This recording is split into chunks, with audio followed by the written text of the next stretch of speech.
तो hello good morning friends, आज के इस वीडियो के लिए हम लेकर के आ गए हैं आपकी सभी यूनिवर्सिटी से अपडेट, आपके एडमिशन अपडेट, आपकी 11th क्लास में, 12th क्लास में और भी आगे भी जो सीबीएसई और आईसीएसई बोर्ड और बिहार बोर्ड की तरफ से जो भी एडमिशन को लेकर अपडेट आया है, और भी आपकी बहुत सारी जो भी कम्पिटिटिव एग्जाम्स और भी सारी यूनिवर्सिटी से और भी आपके जो भी बोर्ड्स हैं वो एडमिशन अपडेट जो भी यूनिवर्सिटी से की तरफ से भी आई है, आखिर क्या है वो अपडेट, ये सारी अपडेट की जानकारी मैं आपको आज के वीडियो में देने जा रहा हूँ। तो उसकी जगह जानने के लिए आपको आज का वीडियो शुरू से लेकर अंत जो देखना पड़ेगा।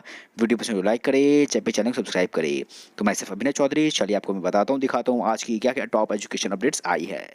अगर आपको भी गवर्नमेंट जॉब्स और प्राइवेट जॉब्स का अपडेट चाहिए तो गाइस उसके लिए आप हमारे इस YouTube channel online education hub को सब्सक्राइब करें और बगल में जो बेल आइकन है उसे प्रेस करें। प्रेस करने के बाद आपको ऑल वाले ऑप्शन पे क्लिक करना है ताकि हमारे चैनल पे जो भी गवर्नमेंट जॉब्स और प्राइवेट जॉब्स और आईटीआई और अप्रेंटिस से रिलेटेड जो भी नई अपडेट्स आए वो सबसे पहले आपको मिले। हमारे चैनल पे गाइस आपको ITI, government job, private job, exam result सारे अपडेट्स आपको देखने को मिलेंगे हमारे इस चैनल पे। तो गाइस हमारे इस चैनल को सब्सक्राइब कर दे। तो गाइस चलिए शुरू करते हैं आज की वीडियो। तो हेलो फ्रेंड्स, आज का सबसे पहला अपडेट मैं बताने जा रहा हूँ सीबीएसई 12वीं एग्जाम को लेकर के, जो कि बात करें जिसका आपको कैंसिल तो हो गया था बोर्ड के द्वारा ये एग्ज़ाम, पर आखिर किस तरह से आपको इसका रिजल्ट आएगा, किस तरह से आपको इसका मार्किंग मिलेगी ये समझ लीजिए। तो को पढ़ने का मिल जा रही है कि मूल्यांकन योजना पर सुप्रीम कोर्ट ने लगाई मुहर, 12वीं के परिणाम 31 जुलाई तक आएंगे, 30:30:40 का फॉर्मूला। तो आखिर क्या है ये फॉर्मूला, चलिए इसके आपको पूरा समझाता हूँ। तो पढ़ने को मिल जा रही है यहाँ पर कि सीबीएसई और आपकी CISE कि 12वीं बोर्ड की परीक्षा का रिजल्ट 31 जुलाई तक जारी कर दिया जाएगा। यह जानकारी दोनों बोर्ड ने गुरुवार को सुप्रीम कोर्ट को दी। इससे पहले सीबीएसई की 12वीं का रिजल्ट तैयार करने को लेकर बनी कमेटी ने सुप्रीम कोर्ट में रिपोर्ट सौंपी।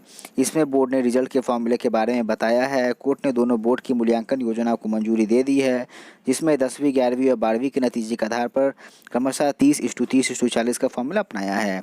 तो आपको पढ़ने के मिल जा रही है कि अगर कोई पास नहीं होता, तो अगर कोई विद्यार्थी तय फॉर्मूले के आधार पर परीक्षा पास करने लायक अंक हासिल नहीं कर पाता है तो उसे आवश्यक पुनरावृत्ति या कंपार्टमेंट श्रेणी में रखा जाएगा।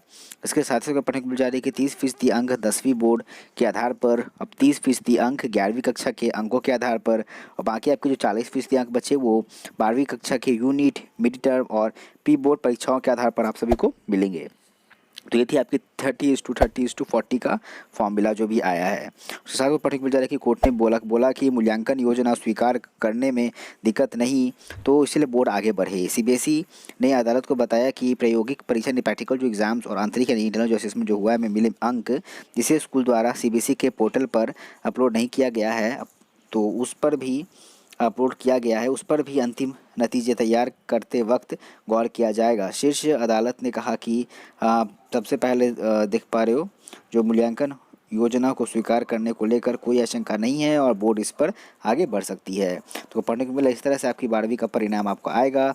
आपका यहाँ पर देख पा रहे हो 10th, 11th और 12th की जो भी आपका जैसा भी एग्ज़ाम था उसका 30%, उसका 30% तो 40% फॉर्मूला आपको लगेगा इस 12वीं के एग्ज़ाम में। तो ये थी आपकी सीबीएसई पब्लिक बोर्ड एग्ज़ाम को लेकर के बहुत बड़ा अपडेट। अगला अपडेट आपको पढ़ने को जा रहा है कि शिक्षकों को 20 जुलाई तक अपलोड करने होंगे दस्तावेज। पढ़ने को जा रहा है कि शिक्षा विभाग ने निगरानी जांच के दायरे में आए नियोजित शिक्षकों को दस्तावेज उपलब्ध कराने का अंतिम मौका 21 जून से 20 जुलाई तक दिया है। देखिए इस अवधि में आपको ये सारे जो डॉक्यूमेंट्स अपलोड करनी है, जो डॉक्यूमेंट्स आपको यहाँ पर दिख पा रहे हो, मैट्रिक इंटर के मार्कशीट, प्रमाण पत्र, स्नातक के मार्कशीट और शिक्षण संस्थान परीक्षण के मार्कशीट और प्रमाण पत्र, दक्षता परीक्षा या टीईटी, ये अलावा 20% वेटेज का अनुभव प्रमाण पत्र, मेधा सूची नियुक्ति पत्र और जातीय और आवासीय प्रमाण पत्र। और फिर इसके साथ ही साथ एक बहुत बड़ा अपडेट और यहाँ पढ़ने को मिल जा रही है, देखने को तैयारी स्कूली बच्चों की उसकी सुरक्षा को लेकर गठित की गई राज्य स्तरीय समिति, कि जुलाई में स्कूल खोलने से पहले की हो रही तैयारी। तो पढ़ने को मिल जा रही है कि शिक्षा विभाग ने जुलाई महीने में स्कूल खोलने से पहले प्रदेश के सभी तरह के सरकारी एवं निजी स्कूलों के बच्चों की सुरक्षा संबंधी जवाबदेही को तय करने के लिए एक उच्च स्तरीय कमेटी का गठन किया है। और आपको उसके साथ साथ यहाँ पढ़ने को मिल जा रही है सबसे बड़ा हेडिंग कि जुलाई में स्कूल खोलने से पहले की हो रही है तैयारी, कि 50% की उपस्थिति के साथ आज से खुलेंगे स्कूल। वो पढ़ने को मिल जा रही है यहाँ पर कि 22 तक प्रदेश के सरकारी एवं निजी स्कूलों का आंकड़ा UDIES से जोड़ने का आदेश। और पढ़ने मिल जा रही है कि कहा गया कि स्कूल को कई शर्तों के साथ विद्यालय खोलना है। छात्रा विद्यालय नहीं आएंगे बल्कि घर से ही ऑनलाइन पढ़ाई करेंगे।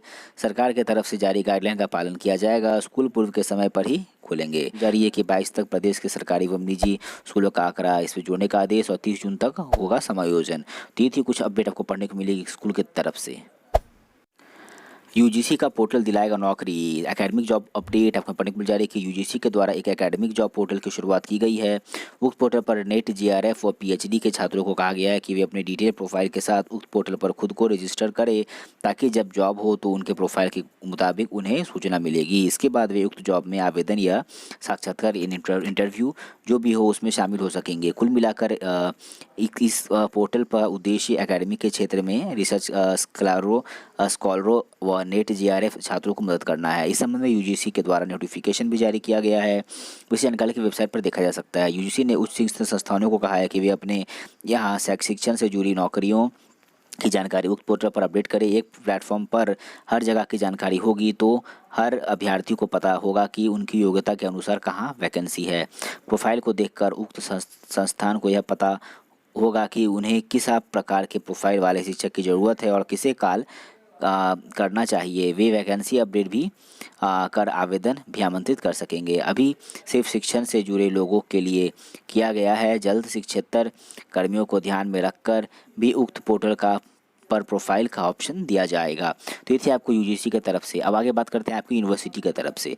तो आपकी यूनिवर्सिटी की तरफ से बहुत बड़ा अपडेट आपको पढ़ने को मिल जा रही है कि वीवी यानी यूनिवर्सिटीज़ के छात्रों को भी प्रमोट करने की मांग हो रही है। प्रदर्शन आज विश्वविद्यालय की परीक्षाओं में छात्रों को प्रमोट करने की मांग करते हुए ऑल इंडिया स्टूडेंट्स फेडरेशन की विभिन्न इकाइयों ने राज्य के विभिन्न हिस्सों से लेकर कुलाधिपति फागू चौहान और विभिन्न विश्वविद्यालय के कुलपतियों को पत्र भेजा है।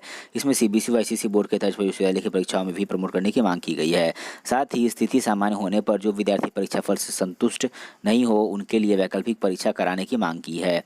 प्रमोट करने की मांग को लेकर 17 व 18 जून को एएसएफ राज्य के विभिन्न हिस्सों में प्रदर्शन भी करेगा।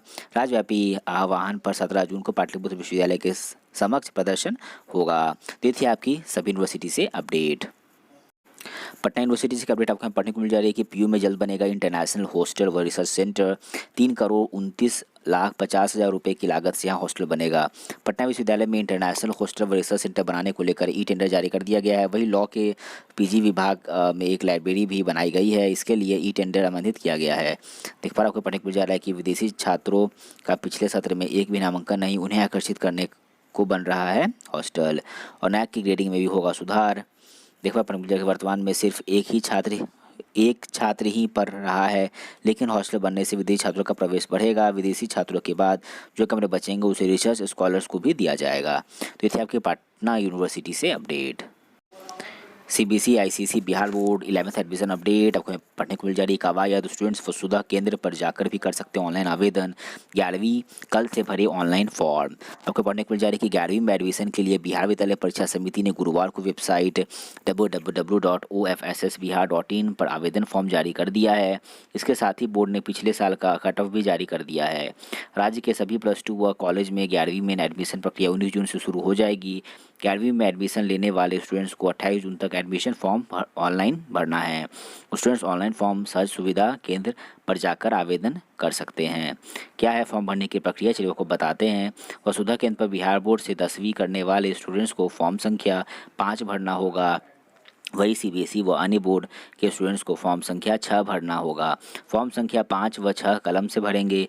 वहीं जिला निबंधन सह परामर्श केंद्र पर बिहार बोर्ड के स्टूडेंट्स को फॉर्म संख्या 7 व सीबीएसई के साथ अन्य बोर्ड के स्टूडेंट्स को फॉर्म संख्या 8 भरना है। इसके बाद स्टूडेंट्स अपना हस्ताक्षर करेंगे यानी सिग्नेचर करेंगे। सभी जानकारी स्टूडेंट्स कैपिटल लेटर में लिखेंगे, तो आपको ब्लॉक लेटर में सभी जानकारी लिखनी है। स्टूडेंट्स को एक रंगीन पासपोर्ट आकार का फ़ोटो भी देना है। इसके बाद सहज सुविधा केंद्र के ऑपरेटर उस फॉर्म में भरी जानकारी को ऑनलाइन आवेदन फॉर्म में भर देंगे। फॉर्म सबमिट करने से पहले ऑपरेटर स्टूडेंट्स को एक बार ऑनलाइन भरा गया आवेदन दिखा देंगे। आवेदन के बाद स्टूडेंट्स के मोबाइल नंबर पर एक ओटीपी आएगा। फिर ओटीपी ऑपरेटर को बताएंगे और पोर्टल में ओटीपी भरेंगे, तब स्टूडेंट्स का मोबाइल नंबर कंफर्म हो जाएगा। मोबाइल नंबर कंफर्म होने के बाद आपको शुल्क 350 रुपये का पेमेंट करने होंगे। और उसके साथ साथ हमको पढ़ने को मिल जा रही है कि 50 रुपये बढ़ा आवेदन शुल्क। तो आपको पढ़ने को मिल जा रही है कि पहले आवेदन करने की स्टूडेंट्स को 300 रुपये देने थे, इस बार आवेदन शुल्क 50 रुपये बढ़ा दिया गया है। आवेदन के बाद स्टूडेंट्स को ऑनलाइन 350 रुपये का भुगतान करना होगा। आवेदन सफलतापूर्वक जमा होने के बाद स्टूडेंट्स को यूजर आईडी व पासवर्ड उनके दर्ज कराए गए मोबाइल नंबर और ईमेल पर मिल जाएगी। स्टूडेंट्स को यूजर आईडी व पासवर्ड सुरक्षित रखना होगा। स्टूडेंट्स को ऑनलाइन आवेदन करते समय अपना मोबाइल नंबर, ईमेल आईडी अनिवार्य रूप से देना होगा। एक मोबाइल नंबर और ईमेल आईडी के से एक बार कोई भी एक कैंडिडेट रजिस्ट्रेशन कर सकता है। स्टूडेंट्स विभिन्न विद्यालयों का विकल्प सावधानीपूर्वक चुनें, क्योंकि OFSS के माध्यम से फॉर्म भरते समय एक बार विकल्प चुनने के बाद वही सारे विकल्प अंतिम विकल्प माने जाएंगे तथा एडमिशन प्रक्रिया के दौरान उन्हें बदला नहीं जा पाएगा। तो वह पढ़ने को मिल जा रहा है कि आपको जो भी कॉलेज चॉइस फिलिंग करनी है वो आप जितने कॉलेजेस चुनेंगे तो कॉलेज ध्यान से चुननी होगी। तो उसमें अगर गलती करिएगा तो फिर आपको इसमें एडमिशन लेने में प्रॉब्लम हो सकती है। तो ये थी बहुत बड़ी एडमिशन अपडेट आपकी बिहार बोर्ड की 11th क्लास की। तो किन्हीं को डाउट हो या किन्हीं को कोई इसके फुल प्रोसेस के बारे में जानना हो, कैसे अप्लाई करना है, तो हमारे इस वीडियो की कमेंट से कमेंट जरूर कर दें। PU में टीकाकरण आज और कल। पटना विश्वविद्यालय के शिक्षकों, छात्रों और कर्मचारियों का टीकाकरण 18 व 19 जून को केंद्र और विद्यालय में किया जाएगा। पर 10:30 से शाम 3 बजे तक किया जाएगा। कोविशील्ड का टीकाकरण दिया जाएगा। उसके साथ साथ पर अपडेट पढ़ने को मिल जा रही है कि CISCE 12वीं का रिजल्ट 20 जुलाई को पढ़ने को मिल जा रही है। यहाँ पर किसका 12वीं बोर्ड का मार्किंग स्कीम को भी जारी कर दिया गया। मैं कुछ से वीडियो शुरू में बताया। तो बोर्ड 12वीं रिजल्ट तैयार करने में 10वीं, 11वीं, 12वीं में प्रदर्शन का औसत अंक देखेगी। देख पा रहे उसके बाद पढ़ने औसत अंक के आधार पर 12वीं का रिजल्ट जारी करेगा। 10वीं की बोर्ड परीक्षा के अंक परियोजना, विषय, व्यवहारिक कार्य, 11वीं और 12वीं में स्कूल परीक्षाओं में प्राप्त सर्वश्रेष्ठ अंकों की गणना के साथ ही पिछले 6 वर्षों में स्टूडेंट्स का स्कूल में सर्वश्रेष्ठ प्रदर्शन को शामिल किया जाएगा। पारी बोर्ड परीक्षा 2021 का रिजल्ट 20 जुलाई को जारी किया जाएगा। वहीं बोर्ड 10वीं बोर्ड रिजल्ट तैयार करने से पहले विभिन्न विषयों में परियोजना, व्यवहारिक कार्य का मूल्यांकन करेगा। इसके बाद 9वीं और 10वीं के विषयों की स्कूल परीक्षाओं में उम्मीदवारों का प्रदर्शन जो 2 दिन वर्षों में प्राप्त उनके सर्वश्रेष्ठ अंकों के माध्यम से मापा जाना है। पिछले 6 वर्षों के दौरान स्कूल परीक्षाओं में सर्वश्रेष्ठ प्रदर्शन भी देखा जाएगा। इस समय 2015 से 2020 तक की बोर्ड परीक्षाएं के डेटा पर विस्तृत विश्लेषण किया जाएगा। एक और बहुत बड़ा अपडेट आपको पढ़ने को मिल जा रही है, देखने को कि कॉमन लॉ एडमिशन टेस्ट यानी क्लैट 23 जुलाई को टीका लेने वाले ही दे सकेंगे test. Common law admission test की तिथि जारी कर दी गई है। क्लैट ने परीक्षा प्रणाली में बहुत बड़ा बदलाव किया है। 23 जुलाई को आयोजित होने वाला क्लैट इस बार ऑफलाइन मोड में होगा। खास बात यह है कि टीका लेने वाले विद्यार्थी क्लैट का एग्जाम दे पाएंगे। एग्जाम के लिए जल्दी एडमिट कार्ड जारी कर दिया जाएगा। पहले टेस्ट 13 जून को होना था, लेकिन अब 2021 ऑफलाइन मोड में होगा, पेन और पेपर मोड में। देखने पढ़ने को मिल जा रही है कि परीक्षार्थियों को वैक्सीन लगी होनी चाहिए। इसके लिए यह क्लैट का नियम है। एडमिट कार्ड में सेंटर की जानकारी होगी कि देख पा रहे हो कि कोविड-19 की गाइडलाइन का पालन करना होगा। हमें इस सेंटर की जानकारी दी रहेगी और 2 घंटे का परीक्षा होगा। Patna university, Patna women's college PWUC admission update आपको पढ़ने को मिल जा रही है यहाँ पर कि नए सत्र के लिए 5000 से अधिक आवेदन आए। पटना वुमेंस कॉलेज की ओर से नए सत्र के लिए ऑनलाइन फॉर्म की भरने की प्रक्रिया अब अभी भी जारी है। 1 मई से लेकर अब तक ग्रेजुएशन, PG और PG डिप्लोमा कोर्स के लिए कुल 5000 आवेदन आए हैं। वहीं इस साल नए सत्र में डिप्लोमा इन मास कम्युनिकेशन की पढ़ाई भी शुरू होने वाली है। वैध के BSc में 300 और BA 600, वोकेशनल 300 और BCom 300 और B.Ed 100, PG कोर्स में 30 सीटें हैं। 73 बहुत सारे सीटें हैं और इन्होंने वेबसाइट पर ऑनलाइन एंट्रेंस टेस्ट का शेड्यूल भी जारी कर दिया है। 16 जुलाई से मॉक टेस्ट आप दे सकते हैं। 19 जुलाई से एंट्रेंस टेस्ट होगा। सभी UG व MCA कोर्स के लिए अप्लाई करने वाली छात्राओं का ऑनलाइन एंट्रेंस टेस्ट लिया जाएगा। पिछले साल भी कॉलेज की ओर से ऑनलाइन एग्ज़ाम लिया गया था।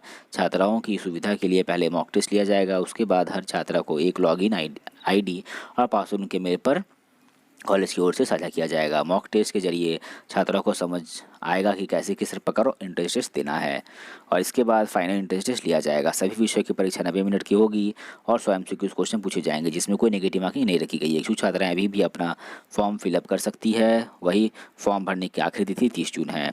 अभी आप जानना चाहते हैं कि किस तरह से आपको एग्जाम देना है, मॉक टेस्ट कैसे देना है, तो हमारे इस वीडियो के कमेंट कर देना। अगला वीडियो आपको इस टॉपिक पर जल्दी मिलेगा। UPSC इंजीनियरिंग प्रीलिम्स 18 जुलाई को UPSC इंजीनियरिंग सेवा प्रीलिम्स परीक्षा की तैयारी जारी कर दी गई है। परीक्षा 18 जुलाई को आयोजित की जाएगी। UPSC ने वेबसाइट पर नोटिस जारी कर उम्मीदवारों को एग्ज़ाम टाइम टेबल और सब्जेक्ट कोड के बारे में सूचित कर दिया है। परीक्षा 2 सेशंस में होगी। पहला सत्र सुबह 10 से दोपहर 12 बजे तक आयोजित किया जाएगा और इस सेशन में सामान्य अध्ययन और इंजीनियरिंग योग्यता के पेपर के लिए परीक्षा आयोजित की जाएगी। परीक्षा कुल 200 अंकों की होगी, जिसके लिए 2 घंटे का समय दिया जाएगा। दूसरा सत्र दोपहर 2 बजे से शाम 5 बजे तक होगा। इंजीनियरिंग विषयों के लिए परीक्षा 3 घंटे के लिए आयोजित की जाएगी, जिसके कुल 300 नंबर होंगे। क्वालिफाई होने वाले मेन परीक्षा के लिए शॉर्टलिस्ट होंगे। और भी फ्रेंड्स के साथ ही साथ आपको एक बहुत बड़ा अपडेट यहाँ पढ़ने को मिल जा रही है, देखने को कि सीबीएसई का रिजल्ट 31 जुलाई और आईसीएसई का रिजल्ट 30 जुलाई को आएगा। सीबीएसई 3 साल व आईसीएसई 6 साल की परफॉर्मेंस पर ही देगा 12वीं का रिजल्ट। तो आपको मैंने जैसे कि वीडियो की शुरुआत में बताया गाइज, मैंने स्ट्रक्चर आपको बता ही दिया कि आपको इस तरह से स्ट्रक्चर होंगे आपके ये जो कि एग्जाम का रिजल्ट आएगा कि 12वीं का रिजल्ट बनाने का फॉर्मूला समझ लीजिए कि देख पा रहे हो फिजिक्स मान लो ये आपका है, देख पा रहे हो फिजिक्स का वेटेज फॉर्मूला 10वीं में 30% लिया, 11वीं में 30%, 12वीं में 40%। तो वेटेज अंक मान लीजिए 30%, आपको मान लीजिए जो भी मार्क्स आया, मान लीजिए इतना नंबर आया तो उसका 30% निकाल लिया गया, इसमें इतना आया इसका निकाल लिया, इसमें 28% ले लिया, ठीक है। मान लीजिए 12वीं में फिर आपको प्रैक्टिकल जितना नंबर आया था उसका ले लिया, ठीक है, उसमें से मार्क्स 30 ले लिया। तो उसके बाद लेने के बाद देख पा रहे हो आपको यहाँ पे वेटेज के हिसाब से आपका कितना नंबर हो वो नंबर दे दिया और एन एवरेज मार्किंग, फिर आपको फाइनल रिजल्ट यहाँ पे आपको मिलेगा। तो इस तरह से आपको कुछ देख पा रहे आपको मिलेगा। आपको इस काम का डेडलाइन तय हो गया है, 23 जून को रिजल्ट कमेटी बनेगी, 28 जून को सीबीएसई पिछले एग्जाम के अंक स्कूल को भेजेगा, 30 जून का रिजल्ट कमेटी मूल्यांकन रोड मैप बनाएगी, 8 जुलाई तक रिजल्ट भेजने के लिए बोर्ड पोर्टल उपलब्ध कराएगा, 15 जुलाई तक स्कूलों को रिजल्ट अपलोड करेंगे और 31 जुलाई को रिजल्ट आ जाएगा आप सभी का। और 31 जुलाई को रिजल्ट आएगा देख पा रहे हो। और आईसीएसई में 6 साल की परफॉर्मेंस पर आपको 12वीं का रिजल्ट मिलेगा, आईसीएसई का 30 जुलाई और सीबीएसई का 31 जुलाई तक। दरोगा देख पा रहे हो 2062 पदों पर भर्ती के नतीजे में 755 महिलाएं कि सार्जेंट के 215 पदों के लिए भी फाइनल रिजल्ट आपको पढ़ने को देखने को मिल जा रही है कि बिहार पुलिस अवर सेवा आयोग ने गुरुवार को दरोगा के 2062 और सार्जेंट के 215 और सहायक जेल अधीक्षकों के 125 पदों पर बहाली के लिए फाइनल रिजल्ट जारी कर दिया है। दरोगा के लिए चयनित कुल अभ्यर्थियों में से 1307 पुरुष 755 महिलाएं हैं। इसके अलावा सार्जेंट के 215 पदों में से 137 पुरुष और 78 महिलाओं का चयन किया गया है। सहायक जेल अधीक्षक के 225 पदों में 80 पुरुष और 45 महिला है। दारोगा के पदों के लिए 41 पद सेनानियों के रिश्तेदारों के लिए आरक्षित हैं। वही सार्जेंट के लिए 4, सहायक जेल अधीक्षक के लिए 3 पद है।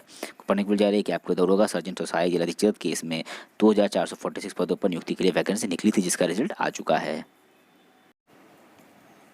इग्नू जुलाई सत्र 15 तक होगा ऑनलाइन नामांकन। आपको पढ़ने को मिल जा रहा है कि Indira Gandhi national open university यानी इग्नू में जुलाई 2021 सत्र के लिए विभिन्न कार्यक्रमों में ऑनलाइन जो नामांकन प्रारंभ कर दिया गया है। तो वेबसाइट के माध्यम से छात्र यूजी, पीजी और डिप्लोमा और प्रमाण पत्र में ऑनलाइन आवेदन के लिए अप्लाई कर सकते हैं। यह सुविधा इग्नू की वेबसाइट पर उपलब्ध है। नामांकन फॉर्म जमा करने की अंतिम तिथि 15 जुलाई है। क्षेत्र केंद्र दरभंगा देख पा रहे ये सारे आपको क्षेत्र केंद्र गिवन है और छात्र अपनी सुविधा एवं उक्त अध्ययन केंद्र पर उनके माध्यम से चयनित कार्यक्रम की उपलब्धता के अनुसार नामांकन के लिए अपने अध्ययन केंद्र का चयन कर सकते हैं। और सबको पढ़ने को मिल जा रही है कि आपकी जो कैटेगरी वाइज है, ठीक है, अनुसूचित जाति अनुसूचित जनजाति के छात्रों के लिए नामांकन की फीस में छूट की प्रावधान दिया गया है। छात्रों को सर्वप्रथम कॉमन प्रोस्पेक्ट्स डाउनलोड करके अपने कार्यक्रम के संबंध में पूरी जानकारी प्राप्त कर लेनी है। छात्रों को ऑनलाइन आवेदन फॉर्म भरने से पहले फोटोग्राफ, सिग्नेचर, आयु प्रमाण पत्र, शैक्षणिक योग्यता प्रमाण, अनुभव प्रमाण पत्र अगर है तो, नहीं तो कोई दिक्कत नहीं। कैटेगरी अगर जनरल बिलोंग करते तो कैटेगरी जरूरत नहीं है। पीपीआर प्रमाण पत्र यदि गरीबी रेखा के नीचे है इत्यादि दस्तावेजों को स्कैन कर अपलोड करना होगा। इसके पश्चात आपके समक्ष आप आवेदन फॉर्म का विकल्प आएगा जिसे छात्र सेव कर सकते हैं। अभी इग्नू को अगर पूरा अपडेट चाहिए कि इग्नू का एडमिशन प्रोसेस के साथ तो हमारे वीडियो के कमेंट कर देना। बिहार यूनिवर्सिटी से अपडेट आपको पढ़ने को जारी कि दाखिले के साथ परीक्षा की जुटी है तैयारी। कोरोना संक्रमण कम होने के साथ ही बिहार यूनिवर्सिटी परीक्षा की तैयारी में जुट गया है। सरकार की अनुमति मिली तो अगले माह स्नातक पार्ट 1 की वोकेशनल कोर्स की परीक्षा ली जाएगी। पढ़ने को जारी कि कोरोना के में लगी जो बहुत एग्जाम नहीं हो पाई थी जुलाई 10 से 12 दिनों में पूरी कर लेंगे। उन्होंने कहा कि स्नातक 2019 से 2020 के पार्ट 1 की परीक्षा लंबित है उसे भी कराने पर विचार किया गया है। रिजल्ट 2.5 माह बाद भी पीएचडी कोर्स वर्क का रिजल्ट अधूरा। आपको पढ़ने को मिल जा रही है कि पढ़ाई के 2.5 माह बाद भी पीएचडी कोर्स वर्क का रिजल्ट पूरा नहीं हो पाया है। तो पढ़ने को मिल जा रहा है कि बिहार यूनिवर्सिटी की तरफ से आई है अपडेट कि पीएचडी कोर्स वर्क के बाद 6 व 7 अप्रैल को जो हुई थी 27 विषयों के इतने सुधार्थियों की, तो इसके रिजल्ट को बहुत जल्दी लाने की कोशिश किया जा रहा है। तो बहुत ही जल्दी इसका रिजल्ट आएगा आपके इस पीएचडी कोर्स वर्क का। जैसे कि मैंने आपको शुरू में अपडेट दे दिया कि आपके सारी यूनिवर्सिटी की तरफ से कॉलेज में ही प्रमोट करने के लिए मांग चल रही है जिसके लिए लोग पहुंच रहे हैं यूनिवर्सिटी। बात करें इसमें आपको देख पा रहे हो बहुत सारी सभी की यूनिवर्सिटी शामिल है। इसमें आपके Pataliputra university, Lalit Narayan university, Aryabhatta university, Maulana university ये सारे के कुलपति इसमें शामिल है। देखना पढ़ने को जा रही है कि लिहाजा चारों विश्वविद्यालयों के छात्र छात्राओं के हित में सभी छात्रों को प्रमोट किया जाए। छात्रों की मांग पर कुलपति ने कहा कि यह नीतिगत निर्णय है। सीबीएसई के मामले में सरकार ने खुद पहल की थी। राजभवन या कोई भी देख पा रहे हो बैठक में अगर कोई निर्णय होता है तो छात्रों की विभावनाओं से भी अवगत कराया जाएगा, छात्र को ध्यान में रख कर निर्णय लिया जाएगा। तो ये थी अपडेट आपको यहाँ पढ़ने को मिली आपके इस सारे यूनिवर्सिटीज़ के तरफ से। तो फ्रेंड्स आज की इस एजुकेशन अपडेट में इतना ही। आपको कोई भी डाउट हो तो हम वीडियो के कमेंट से कमेंट करना ना भूले। वीडियो पसंद है वीडियो को लाइक करें और इस वीडियो को अपने सारे दोस्तों के साथ फेसबुक पे शेयर जरूर करें। तो आज के इस में इतना ही, मिलते हैं अपने अगले वीडियो में। Till then keep sharing and supporting us.